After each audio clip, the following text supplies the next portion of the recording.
Hey DFS fans, welcome back to the lineup show. I am very excited for tonight because Sunday Night Football is my Broncos tonight, playing the Washington Commanders. But I am super excited. I feel like I hardly get to see Denver playing primetime games, but hopefully that's going to change now that they're a good team again. So anyways, let's jump right into it, guys. I don't want this video to last too long. I want to try to make it quick for you. So we're going to start by saying this.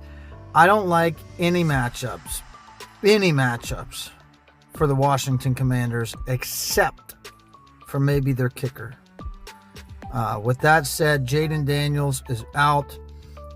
He is still dealing with an injury, his left elbow,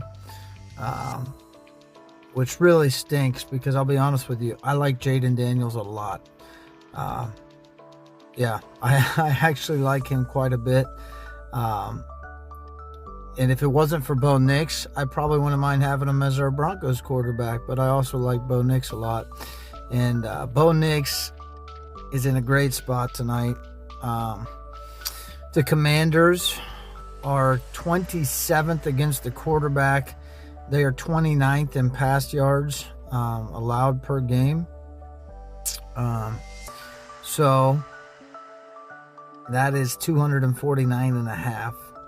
That's how many they give up to put them in that ranking. Marcus Mariota, I don't like here. The Broncos defense has been playing tremendous this year. They are the second against the quarterback, and they are 5th in pass yards allowed. They only allow 185.8 pass yards in a game.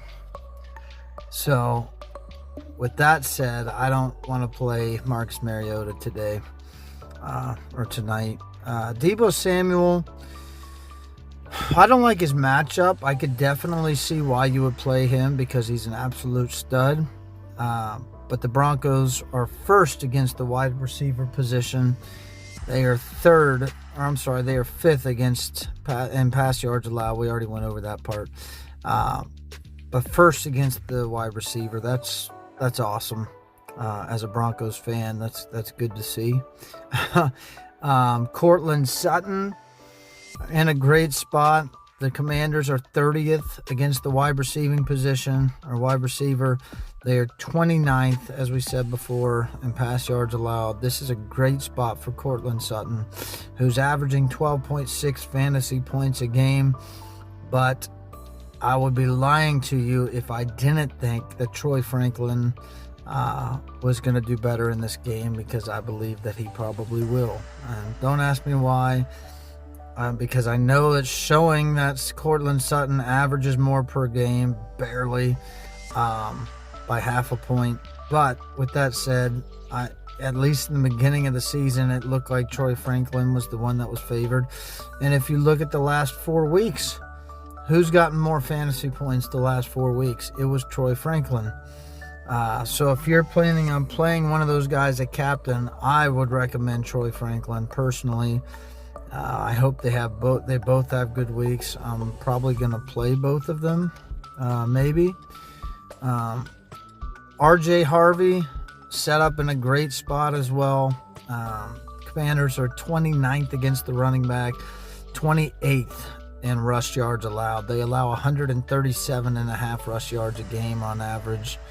And RJ Harvey can catch passes as well. Actually, just to show you guys that, we'll look and see. He's had at least 3 targets in the last 3 games. He actually had 5 in week 9. So that's pretty solid. I like it here. I like it. Terry McLaurin. I don't like his matchup, guys. I've already said that I really don't like anybody for Washington this week. I will say If I had to pick a receiver, I would probably go with either Deebo Samuel or Zach Ertz. The Broncos are 14th against the tight end, so they're almost mid-pack against the tight end. But he's only averaging 9.4 fantasy points a game.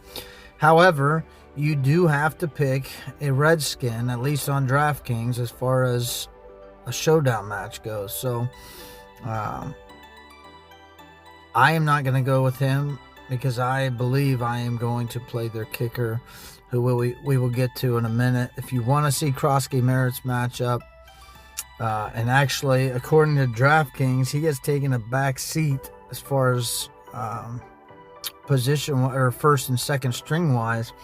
DraftKings is actually showing Chris Rodriguez Jr. as the number one. But the Broncos are 4th against the running back position, 3rd in rush yards allowed. And if you didn't see that, that's literally 88.5 fantasy points. Or I'm sorry, not fantasy points. 88.5 yards allowed per game for the running back. So Broncos are pretty stinking solid against the running back. And that does leave me wanting to play the Broncos, although they only average 8.3 fantasy points a game, which is pretty solid for a defense. It's not one of the 9 or 10 point on average guys or teams. But I would say this is a matchup where they could succeed for sure. And I'm tempted to play them, but I also like Will Lutz. He got 18 fantasy points last week. Commanders are 28th against the kicker. If you want to go with him, I would not blame you. I do like Jake Moody here. He had 14 in week 7, 16 in week 6. He is probably not playing in this, is he? It's probably someone else. The Commanders will sign Moody off the Bears practice squad Monday. That was November 17th, so that's old. Who is their kicker right now? If he hasn't played since week 7, who the heck is their kicker now? And why am I not seeing him?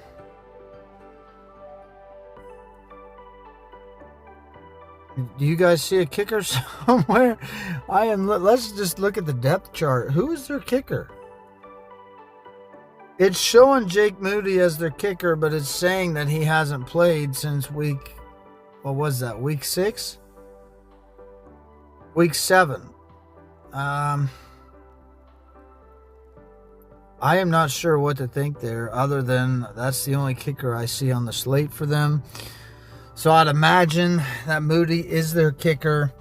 If you guys, I apologize. I don't know who was kicking for them before, if it wasn't for him, or if it wasn't him.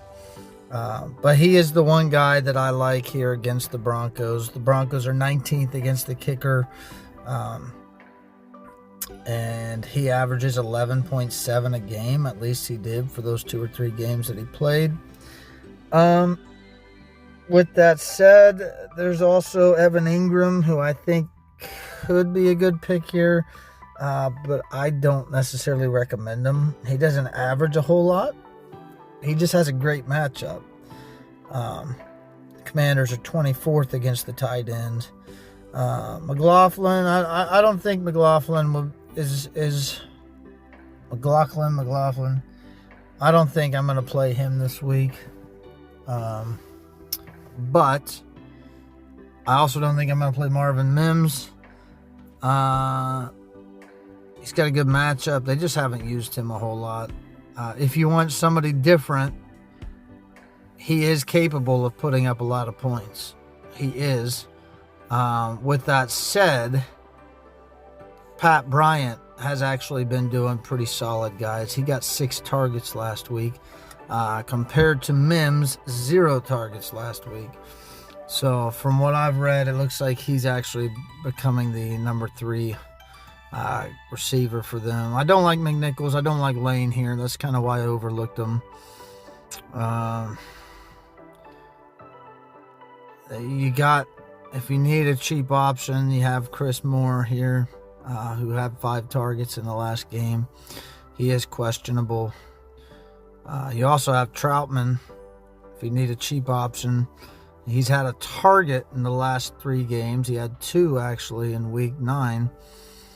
But well, there you have it, guys. Those are pretty much the matchups I like. And just to show you how I went to do this, I was debating putting RJ Harvey at captain, I'm not gonna lie, but I really want Bo Nix there.